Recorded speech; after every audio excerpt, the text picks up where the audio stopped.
আসসালামু আলাইকুম। মধ্যবিত্তের পকেট কেটে মহার্ঘ ভাতা এ বিষয়ে একটি প্রতিবেদন প্রকাশিত হয়েছে 17 জানুয়ারি 2025 তারিখে। আজকের এই ভিডিওটিতে এই বৈষম্য নিয়ে আলোচনা করতেছি। ভিডিওটি প্রথম থেকে শেষ পর্যন্ত দেখার জন্য অনুরোধ রইল। বিস্তারিত আলোচনা করার আগে বরাবর রিকোয়েস্ট করতেছি, এখন পর্যন্ত যারা আমাদের চ্যানেলে নতুন সদস্য রয়েছেন তারা অবশ্যই চ্যানেলটি সাবস্ক্রাইব করে পাশে থাকা বেল আইকনটি অল করে দিন।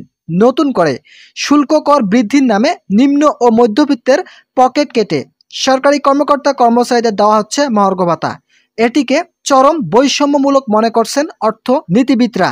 এমন সিদ্ধান্তে মূল্যস্ফীতি তো কমবেই না, বরং বাজার পরিস্থিতি আরও উত্তপ্ত হওয়ার সংখ্যা তাদের। এ থেকে বের হয়ে কর আদায়ের ভিন্ন পথ খোঁজার পরামর্শ দিচ্ছেন তারা। বাংলাদেশের পরিসংখ্যান ব্যুরো বিবিএস এর সর্বশেষ তথ্য বলছে, আগস্টের 11.36% খাদ্য মূল্যস্ফীতি বেড়ে ডিসেম্বরে দাঁড়িয়েছে 13.80%। কোনোভাবেই বাগে আনতে না পারায় মূল্যস্ফীতির সাথে খাপ খাইতে সরকারি কর্মকর্তা কর্মচারীদের মহার্ঘ ভাতা দেওয়ার সিদ্ধান্ত আসে সরকারের পক্ষ থেকে। তথ্য মতে 14.5 লাখ সরকারি চাকরিজীবীদেরকে মূল বেতনের সর্বনিম্ন 10% থেকে সর্বোচ্চ 20% হারে মহার্ঘ ভাতা দেওয়ার পরিকল্পনা রয়েছে সরকারের। এজন্য বছরে সরকারকে বাড়তি খরচ গুনতে হবে অন্তত 7,000 কোটি টাকা।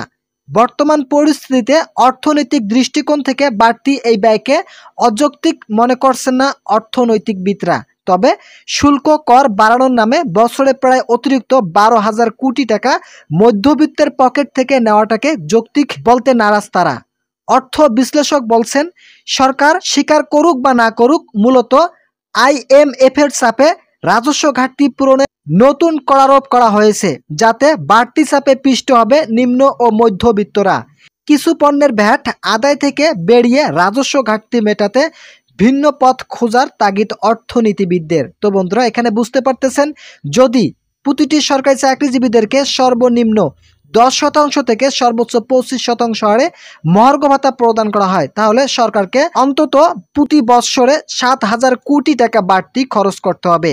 আর এই 7,000 কোটি টাকা বাড়তি খরচ করতে হলে সরকারকে অবশ্যই সবকিছু জিনিসের মধ্যে ভ্যাট বেশি করে দিতে হবে। আর এই ভ্যাট বেশি করে দিলে সাধারণ জনগোষ্ঠী, মূলত যারা বেসরকারি চাকরিজীবী এবং সাধারণ জনগণ রয়েছে, তাদের জন্য খুবই হতাশজনক হতে যাচ্ছে বিষয়টি।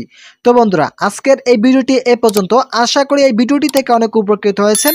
যদি হয়ে থাকেন তাহলে অবশ্যই চ্যানেলটি সাবস্ক্রাইব করে পাশে থাকা বেল আইকনটি অল করে দিন।